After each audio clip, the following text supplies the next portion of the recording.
Sono sempre tante le polemiche legate al dopo Ferragosto. Da un lato l'associazione Mare Amico, che ha pubblicato sul proprio profilo Facebook un video che riprendeva lo stato delle spiagge salleonine nella prima mattinata del 15. Video che è stato trasmesso dalle reti nazionali e da qualche sito. Secondo Mare Amico, nonostante le raccomandazioni del prefetto e del questore di Agrigento, l'ordinanza del sindaco che avrebbe dovuto impedire il montaggio delle tende e dei gazebo e l'accensione dei fuochi spiaggia, migliaia di giovani agrigentini hanno trasgredito queste prescrizioni. Nella nota diffusa, afferma Mare Amico, da Maddaluse a Punta Bianca si è registrata l'occupazione abusiva del demanio pubblico e da questa mattina la ditta incaricata ha iniziato a raccogliere tonnellate di spazzatura abbandonate in spiaggia dagli incivili di turno.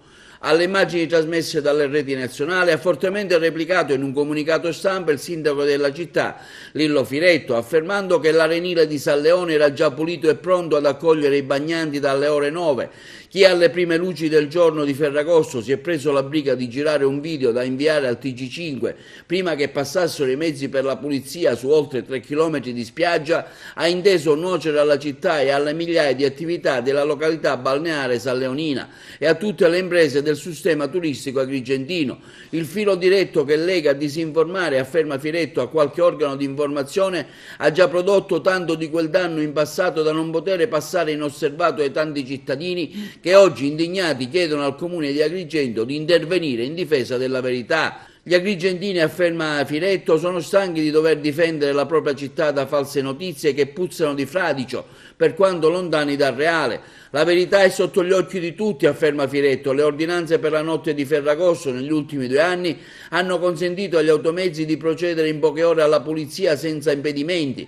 Le dorate spiagge agrigentine, come vediamo nelle immagini, erano stamattina restituite ai bagnanti per il giorno di festa del 15 agosto. Le misure preventive sono servite a garantire, d'intesa con la prefettura, che la notte procedesse senza grossi problemi di ordine pubblico. In altri telegiornali le spiagge dopo la notte di Ferragosto sono state correttamente mostrate dopo le operazioni di ripristino dei luoghi, già pronti ad accogliere i bagnanti. In nessun luogo dopo un concerto o una grande manifestazione, continua Firetto, l'assembramento di persone è pensabile che tutto possa essere a posto, neanche a casa propria dopo una festa, semmai è in direzione di un maggiore senso civico e di una buona educazione che ancora vanno compiuti passi avanti affinché si impari tutti i cittadini e residenti temporanei a rispettare le spiagge e le aree pubbliche.